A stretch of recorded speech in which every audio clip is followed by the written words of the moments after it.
Hello everyone, स्वागत है आप सभी का एक बार फिर से।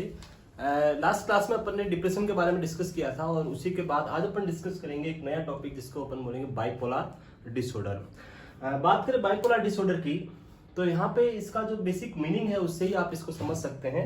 जैसे इसमें लिखा हुआ है क्लियरली बाइपोलर, बाई का मीन्स होता है टू और पोलर मीन्स पोल। ऐसा डिसऑर्डर जिसमें डबल पोल हो। डबल पोल से मीनिंग है यहाँ पे कि ये एक जो कंडीशन है जिसमें दो पोल हैं ए और बी, और इसको अपन ने रख दिया एक तराजू के अंदर। ऐसे एक तरफ जो ए पोल है वो इंडिकेट कर रहा है मेनिया को और बी पोल इंडिकेट कर रहा है डिप्रेशन को। तो ऐसी कंडीशन जिसके अंदर डबल पोल हो, जिसमें एक पोल पे मेनिया और एक पोल पे डिप्रेशन, दोनों एक ही पर्सन के अंदर प्रेजेंट हो, ऐसी कंडीशन को हम क्या बोलते हैं? Bipolar disorder. तो इससे आप समझ सकते हो कि जैसे किसी पर्सन में मेनिया का एपिसोड चल रहा है तो ऑटोमेटिकली डिप्रेशन क्या हो जाएगा? कम हो जाएगा, नहीं डिप्रेशन उस टाइम नहीं रहेगा। और जब डिप्रेशन हाई रहेगा तो ऑटोमेटिकली मेनिया क्या हो जाएगा? इंक्रीज हो जाएगा। तो यहां से एक चीज समझनी है आपको कि एक टाइम पे सिर्फ क्या रहेगा? एक ही डिसऑर्डर रहेगा। दोनों डिसऑर्डर एक साथ नहीं हो सकते। पहली चीज तो एक टाइम पे मेनिया है तो डिप्रेशन नहीं होगा, डिप्रेशन है तो मेनिया नहीं होगा। और एक ही पर्सन में अगर दोनों डिसऑर्डर प्रेजेंट है, मेनिया भी प्रेजेंट है, डिप्रेशन भी है, ड्यूरेशन जो टाइम है वो अलग अलग है, तो उस कंडीशन को अपन क्या बोलेंगे? Bipolar disorder. तो बाइपोलर डिसऑर्डर क्या होगा? Presence of mania and depression,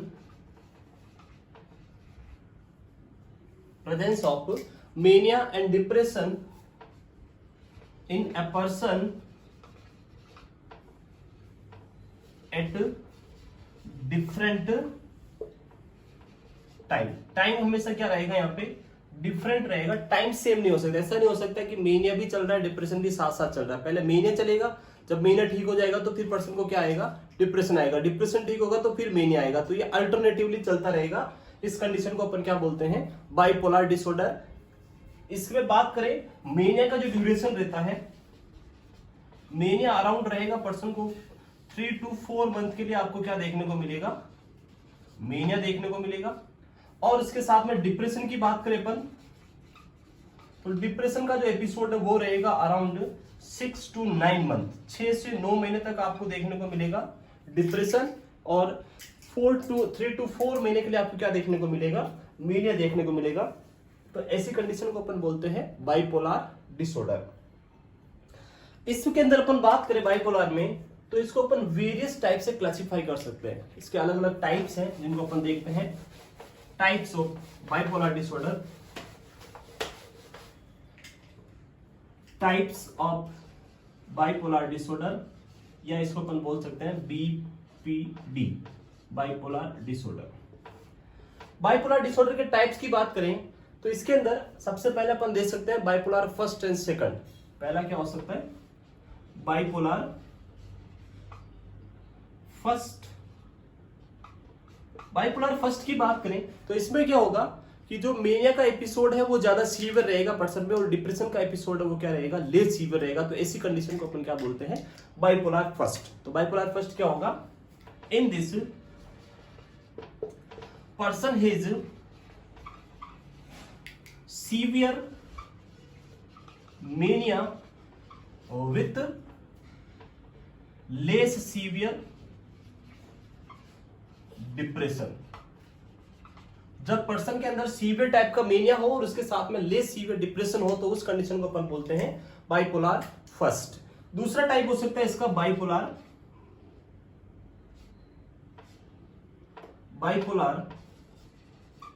second.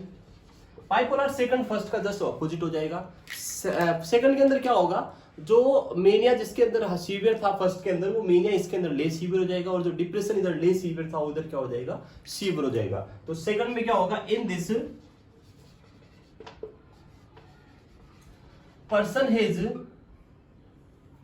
Severe depression with less severe mania. Person को क्या होगा? Severe depression with less severe mania is known as bipolar second. तो फर्स्ट और सेकंड में डिप्रेशन किसका है? सीवियरिटी का है कि अगर मेनिया सीवियर है तो फर्स्ट है और डिप्रेशन सीवियर है तो बाइपोलर सेकंड अपन इसको बोलेंगे। उसके अलावा अपन बोल सकते हैं इसमें कुछ और टाइप भी अपन देखते हैं, जैसे इसके अंदर एक टाइप अपन पढ़ेंगे वो है रैपिड साइक्लिक मेनिया। बहुत इंपॉर्टेंट, याद रखना है इसको, rapid cyclic mania, rapid cyclic mania या रैपिड साइक्लिक बाइपोलर, इसको बीपीडी भी अपन बोल सकते हैं, बाइपोलर डिसऑर्डर। तो इस कंडीशन में क्या होगा, जैसे नॉर्मली अपन ने देखा था कि मेनिया और जो डिप्रेशन का ड्यूरेशन था अराउंड 3 to 4 मंथ आपका मेनिया था और अराउंड 6 to 9 मंथ जो था वो आपका क्या था, डिप्रेशन था। दोनों को अगर अपन टोटल करें तो ये अराउंड हो जाते हैं 10 to 12 मंथ, 10 to 12 मंथ्स आपको एक एपिसोड कंप्लीट होने में लगेगा। एक बाइपोलर अफेक्ट डिसऑर्डर को कंप्लीट होने में अराउंड लगेगा 10 to 12 मंथ। मेनिया चलेगा फिर डिप्रेशन चलेगा, दोनों कंप्लीट होने में आपको कितना टाइम लग रहा है, 10 to 12 मंथ। यानी एक साल में सिर्फ आपको एक बार ही बाइपोलर डिसऑर्डर का एपिसोड कंप्लीट होगा। लेकिन अगर ऐसा कोई पर्सन जिसमें 1 ईयर में बाइपोलर अफेक्ट डिसऑर्डर का एक से ज्यादा एपिसोड आता है तो उसको अपन क्या बोलते हैं, रैपिड साइक्लिक मेनिया या बाइपोलर डिसऑर्डर। तो रैपिड साइक्लिक डिसऑर्डर क्या होगा, when person has more than one episode of bipolar affect disorder is known as rapid cyclic mania। Rapid cyclic mania, rapid cyclic bipolar disorder. Rapid cyclic disorder क्या हो गया, जब किसी person को एक साल में एक से ज्यादा बार, यानी 1 टाइम आ रहा है तो वो नॉर्मल बाइपोलर डिसऑर्डर है, लेकिन एक से ज्यादा बार एपिसोड अगर किसी पर्सन को हो रहा है तो उस कंडीशन को अपन क्या बोलेंगे, रैपिड साइक्लिक मेनिया या rapid cyclic bipolar disorder. Next बात करें अपन इसके अंदर कुछ और टर्म्स अपन याद रखनी है, वो है साइक्लोथाइमिया एंड डिस्थाइमिया। साइक्लोथाइमिया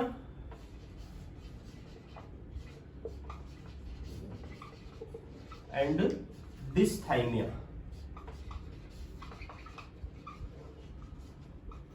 बात करें साइक्लोथाइमिया, साइक्लोथाइमिया यानी साइकिल पर्सन को, इसमें क्या होगा, सेम जैसे बाइपोलर के अंदर मेनिया और डिप्रेशन के सिम्टम आ रहे हैं वैसे ही मेनिया और डिप्रेशन के सिम्टम आएंगे, बट उनकी सीवियरिटी क्या रहेगी, माइल्ड लेवल की रहेगी। यानी मेनिया भी माइल्ड लेवल का रहेगा और डिप्रेशन भी क्या रहेगा, माइल्ड लेवल का रहेगा। ऐसी कंडीशन को अपन बोलते हैं साइक्लोथाइमिया या साइक्लोथाइमिक। तो कंडीशन क्या है इसके अंदर, when person has symptoms of mild mania या जिसको अपन बोलते हैं hypomania, mild mania and mild depression for 2 years और मोर। यानी अगर किसी पर्सन को 2 साल या 2 साल से ज्यादा तक माइल्ड लेवल के सिम्टम मेनिया और डिप्रेशन के आ रहे हैं तो उसको अपन क्या बोलते हैं, साइक्लोथाइमिया। तो बाइपोलर के अंदर और साइक्लोथाइमिया में डिफरेंस क्या है, बाइपोलर के अंदर सीवियर लेवल के सिम्टम आएंगे, साइक्लोथाइमिया में माइल्ड लेवल के सिम्टम आएंगे, उसको अपन बोलेंगे साइक्लोथाइमिया। डिस्थाइमिया की बात करें तो डिस्थाइमिया में क्या होगा, when person has mild depression symptoms for 2 years और मोर। तो इसमें डिफरेंस क्या है कि यहाँ पे जो सिम्टम्स है वो सिर्फ डिप्रेशन का आएंगे माइल्ड लेवल के, यहाँ पे दोनों के आ रहे हैं, माइल्ड मेनिया और माइल्ड डिप्रेशन की तो साइक्लोथाइमिया, और ओनली माइल्ड डिप्रेशन के सिम्टम 2 साल या उससे ज्यादा आ रहे हैं तो उसको अपन बोलेंगे डिस्थाइमिया। तो यही इन दोनों में डिफरेंस है। तो ये इसके कुछ टाइप्स थे बाइपोलर के अंदर जो आपको याद रखना है, जैसे टाइप 1, टाइप 2, उसके अलावा रैपिड साइक्लिक मेनिया और उसके अलावा आपका साइक्लोथाइमिया एंड डिस्थाइमिया। उसके बाद अपन बात करें सिम्टम्स तो जो सिम्टम्स अपन ने पढ़े थे, जैसे मेनिया आएगा तो मेनिया के सिम्टम्स आएंगे, और जब डिप्रेशन रहेगा तो डिप्रेशन के सिम्टम आपको पर्सन में देखने को मिलेंगे। अब बात करें इसका ट्रीटमेंट मैनेजमेंट कैसे करेंगे इसका।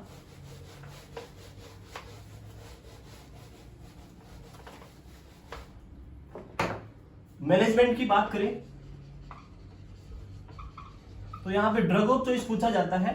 Drug of choice for bipolar, BAD भी बोलते कभी कभी इसको, बाइपोलर अफेक्ट डिसऑर्डर या बाइपोलर डिसऑर्डर।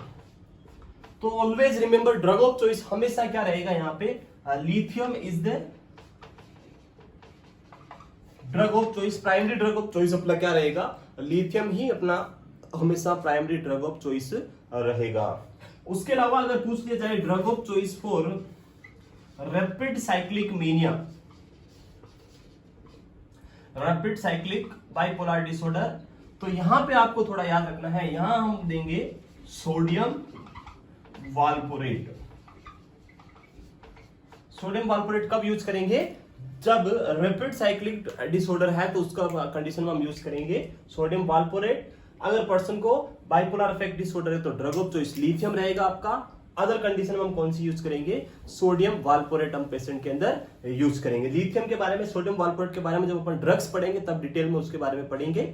तो ये सब था बाइपोलर डिसऑर्डर के बारे में, जिसका ब्रीफली अपन ने देखा कि कैसे इसके डिसऑर्डर में क्या क्या इसका मीनिंग है, क्या क्या इसके टाइप्स होते हैं और क्या क्या इसका मैनेजमेंट इसमें हो सकता है। तो ये सब था बाइपोलर डिसऑर्डर के बारे में। नेक्स्ट लेक्चर में अपन जो अपना सेकंड टाइप है न्यूरोसिस, उसके बारे में स्टार्ट करेंगे। जो माइनर इलनेस है उनके बारे में, जैसे anxiety, phobia, OCD, somatoform disorder, उन सब अपन नेक्स्ट सेकंड पार्ट में अपन अगले लेक्चर्स में डिस्कस करेंगे। तो यहाँ तक आप कंटिन्यू बने रहें, कोई भी डाउट है तो आप कमेंट कर सकते हैं। Thank you.